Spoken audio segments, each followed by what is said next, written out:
دنیا میں بعض لوگوں نے یہ کہا ہے کہ انسان سے نہیں بنا، بلکہ یہ ایولیوشن ایک ارتقائی عمل کے ذریعے ہوا۔ پہلے کچھ تھا، پھر چلتے چلتے چلتے چلتے ایک حادثہ ہوا، اور بالآخر یہ لاکھوں یا کروڑوں سالوں کا سفر کر کے موجودہ شکل کا انسان بنا۔ کچھ لوگوں نے یہ کہا، اور کچھ لوگوں نے اپنے علم یا اپنی عقل یا اپنی سائنس اور اپنی نظریات کے بنیاد پر بہت ساری اور بھی باتیں کہیں۔ لیکن مذہب نے کیا کہا، قرآن نے کیا کہا؟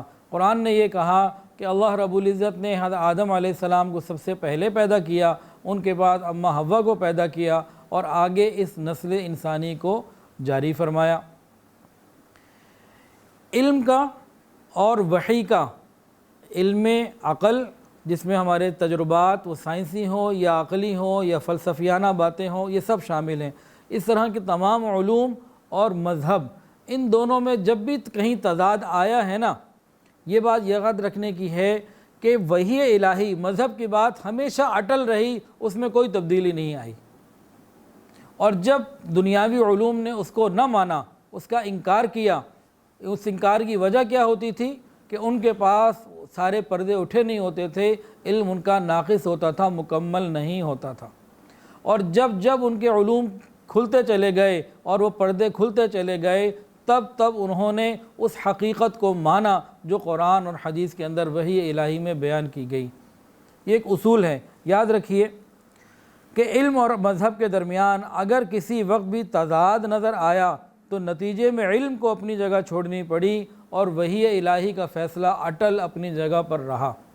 جیسے پہلے کہتے تھے کہ انسان بندر سے بنا، ڈارون کی تھیوری آئی بہت ساری، آج جینیٹک سائنس نے آ کر پچھلے تمام سائنسدانوں کے ریسرچ کو، تھیوریز کو ریجیکٹ کر دیا، اور اس نے یہ کہا کہ انسان ہی سے بنا، اور جس سے بنا وہ پہلے ایک مرد تھا، اس سے عورت بنی، اور آگے سلسلہ آگے چلا۔ یہی قرآن مجید نے کہا۔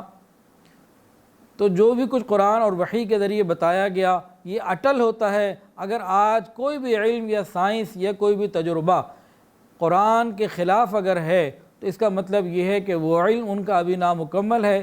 جب مزید ریسرچ ہوگی وہ وہاں پہنچیں گے جو 1400 سال پہلے اللہ نے بتا دیا، اور پوری ریسرچ کے بعد جو ان تمام علوم کا فائنل ڈیسٹینیشن ہوتا ہے وہ قرآن اور حدیث ہی کی بتائی ہوئی بات ہوتی ہے۔